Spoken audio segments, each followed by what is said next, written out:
I'm only here so I don't get fined. Hey guys, it's Advice Room. Alright, what's up?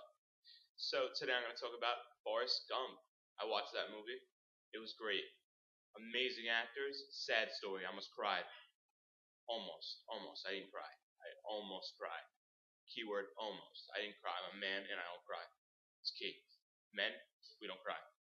Women, maybe. They cry. They cry a lot. Alright, so basically what the movie is about.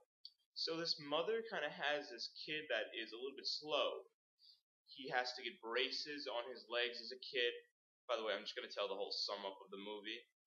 I mean, most of you guys probably saw it, but keep in mind it's an old movie, but it's new to me, so don't, hate. But alright.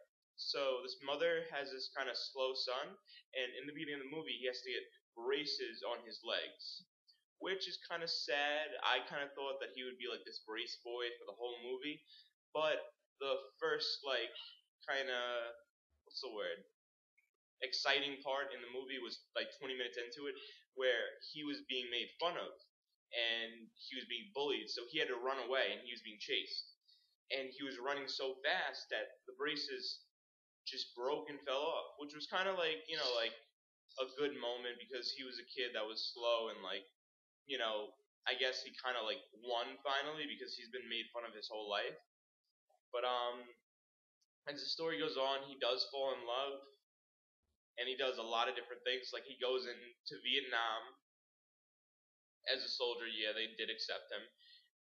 He sees his best friend die, but before his best friend died, they had a plan to make a business together selling shrimp on a shrimp boat, which the average white person in the 1950s wouldn't really do, but his friend was an African American.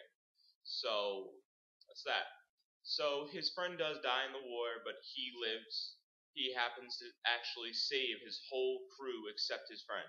The captain he saved actually had his legs cut off, which after he saved the captain kind of like, was mad at him because it was like a dying legacy to die in the war because the captain's family, like all his relatives, have died in one war.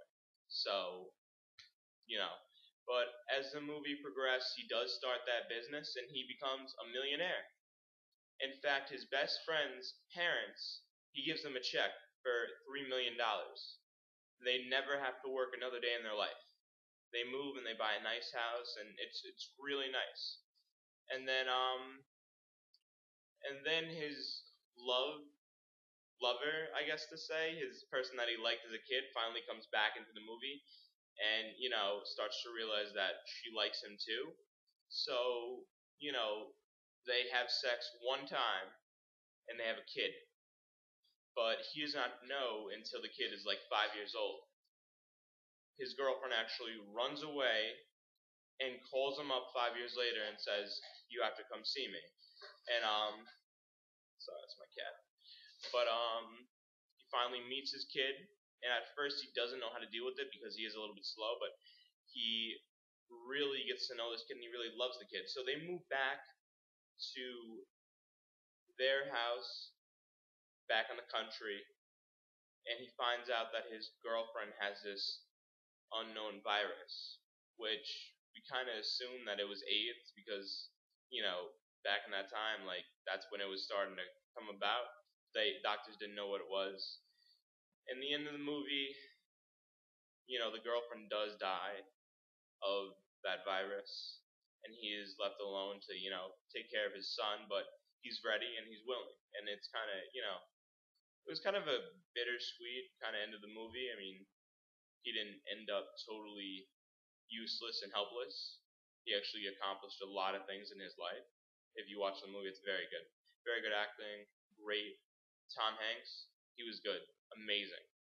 I don't know who the other actors are. I don't catch up on, actors. I don't really know them that well.